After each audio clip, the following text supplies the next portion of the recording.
Sir ஜென்ரலாக நம்ம வந்து பிளட் டெஸ்ட் எடுக்கிறது லைக் நம்ம பாடி என்ன கண்டிஷனில் இருக்குது அப்படின்றது தெரிஞ்சுக்கிறது எந்த அளவுக்கு இம்பார்ட்டன்ஸ் சார்?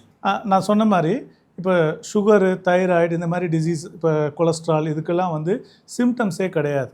ஸோ நான் நார்மலாக தானே இருக்கேன், நான் எதுக்கு பிளட் டெஸ்ட் எடுக்கணும் அப்படின்னு ஒரு கேள்வி எல்லாத்துக்கிட்டையுமே வரும். ஆனால் நார்மலாக இருந்தாலும் நம்ம வெளியே தெரிஞ்சாலும் உள்ள ஒரு டிசீஸ் இருக்கிறதுக்கான வாய்ப்புகள் இருக்குது.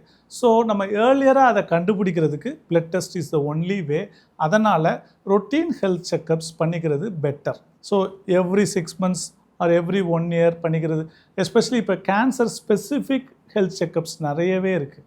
ஃபார் எக்ஸாம்பிள் இப்போ பிரெஸ்ட்டுக்கு வந்து மேமோகிராம் பண்ணுறோம். So mammogram every women above 40 பண்ணி தான். அண்ட் இப்போ ஃபேமிலி ஹிஸ்ட்ரி இருந்துச்சுன்னா இன்னும் கொஞ்சம் ஏர்லியர் ஏஜ்லேயே பண்ண ஆரம்பிக்கும். அதேமாதிரி வயசான ஆண்களுக்கு வந்து ப்ராஸ்டேட் கேன்சர் வர வாய்ப்பு இருக்குது. அதை ஈஸியாக முன்னாடியே கண்டுபிடிக்கிறது பிளட் டெஸ்ட் ஒன்றே போதும். பிஎஸ்ஏன்னு ஒரு டெஸ்ட் இருக்குது. அது ஹெல்த் செக்கப்பில் எல்லாத்துலேயுமே இன்க்ளூட் பண்ணியிருப்பாங்க. நீங்கள் எனி மென் above 50 yearsனால் ஹெல்த் செக்கப்னா பிஎஸ்ஏவும் இன்க்ளூட் பண்ணியிருப்பாங்க. அந்த பிஎஸ்ஏ டிடெக்ட் பண்ணுறது எதுக்குன்னா ப்ராஸ்டேட் கேன்சர் இருக்கா அப்படின்னு பார்க்குறதுக்கு.